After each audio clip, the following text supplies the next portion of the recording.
So yun guys, na fully paid namin po siya, pero hanggang ngayon wala pa po kami nakukuha. Na-scam kami, na-scam talaga kami. Ngayon po, yung tao na yun hindi pa umuwi doon sa lugar namin. Na-scam kami, nagbayad ako ng 8,400.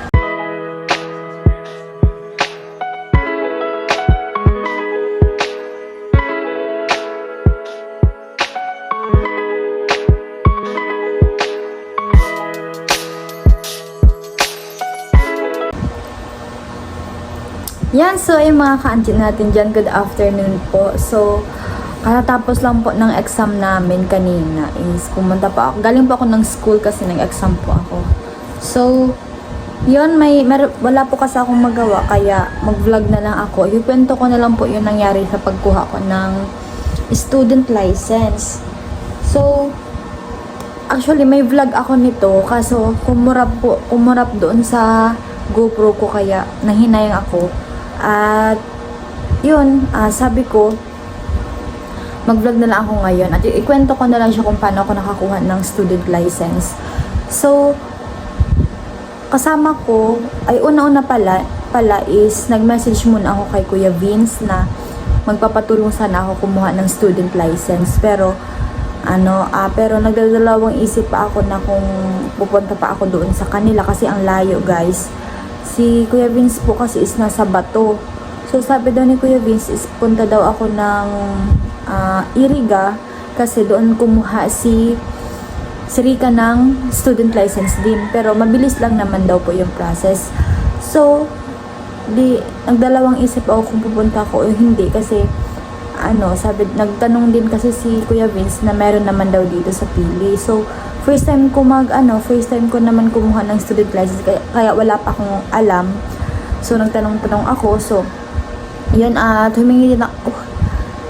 Sorry din kay Kuya Vince at pasensya na din kay Kuya Vince kasi po sabi ko pupunta ako sa kanila na doon na lang kukuha ng student license pero hindi na ako nakapag sa kanya, nakapag-message at hindi na din ako nakapag kung ano yung plano ko. So, yun, pasensya na Kuya Vince. So, may nakapagsabi po kasi sa akin na mayroon naman daw po dito sa may LTO dito sa Pili. So, yun, nagplano ako na dito na lang kukuha. So, yun, at tinawagan ko po si yung classmate ko, yung friend ko, sino yun?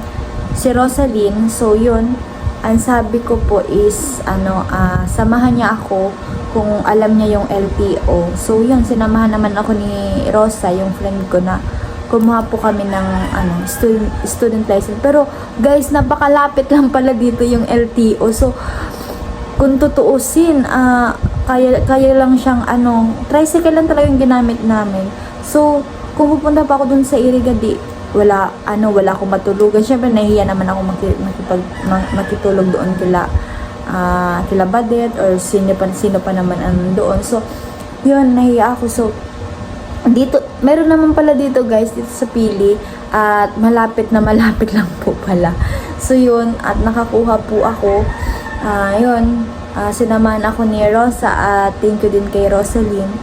So yun, guys, pumunta na kami din ni Rosa at nagdala na din po pala ako ng mga requirements ko.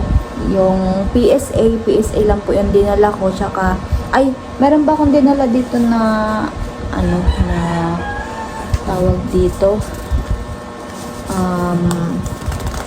meron pa akong dinala dito na ID. Akala ko kasi pa.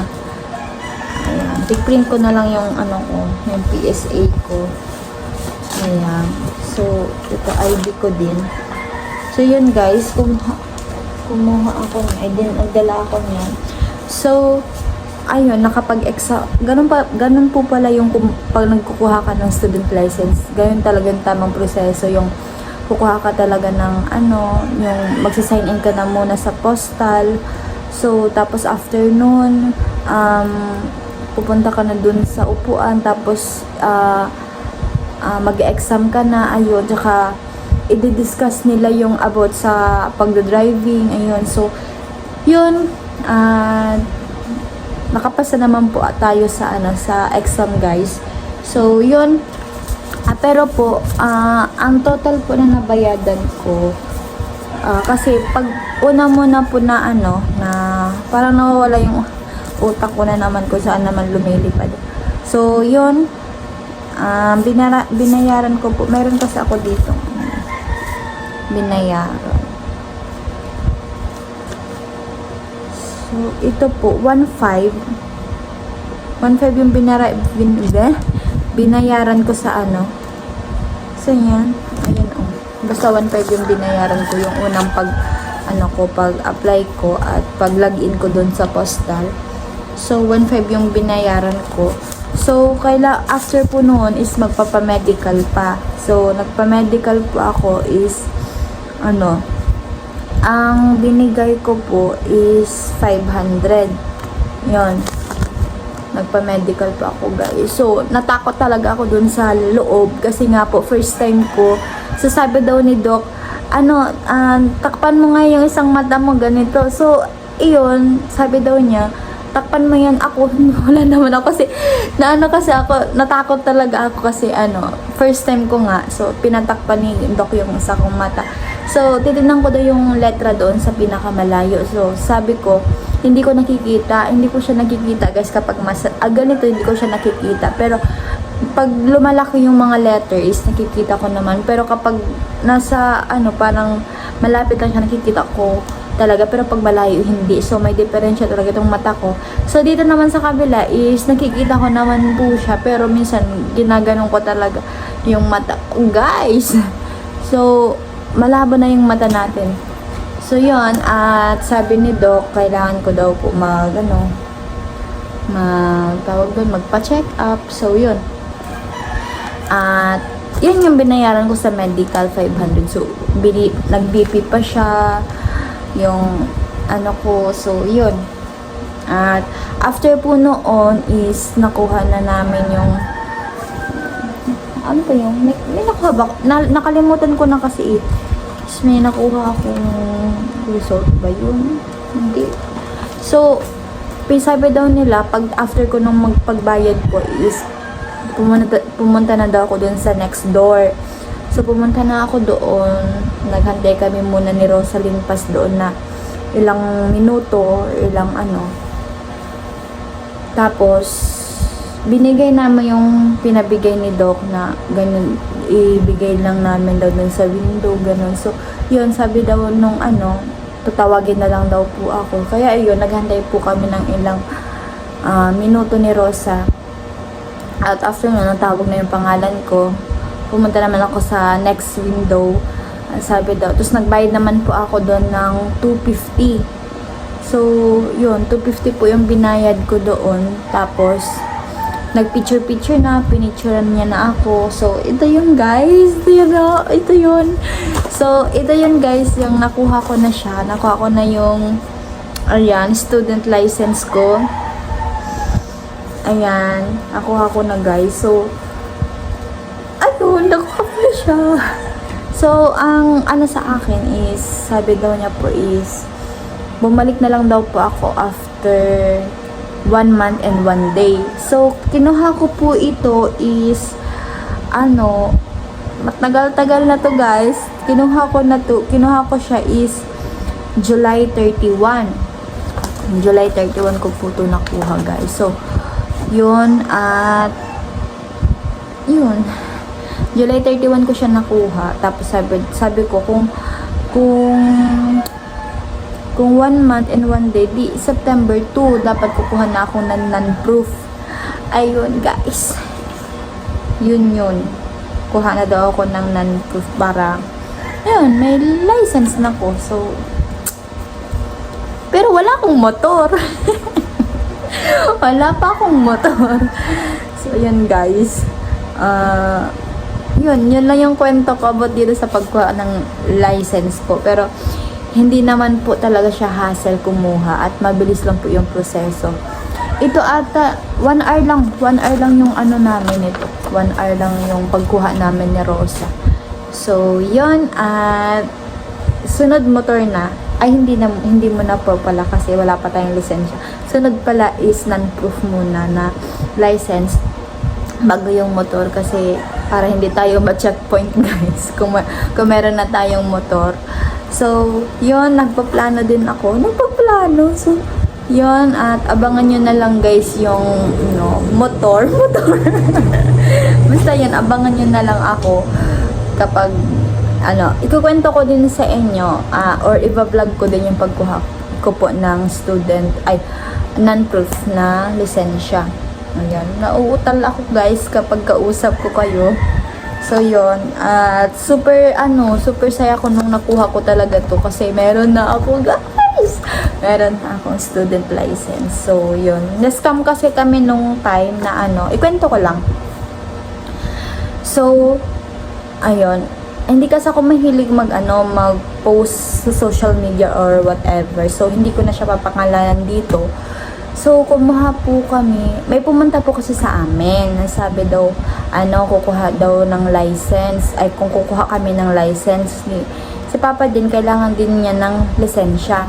So, yun, kami, pumunta na yung tao doon sa amin, sa bahay is, April pa yun guys, April. So, sabi niya, siya na daw, parang picture ata yun. Tama ba yung words ko? Picture? So, yun, at sabi daw niya po, siya daw yung kukuha ng license. Wala na daw po kami problemahin, lahat-lahat na.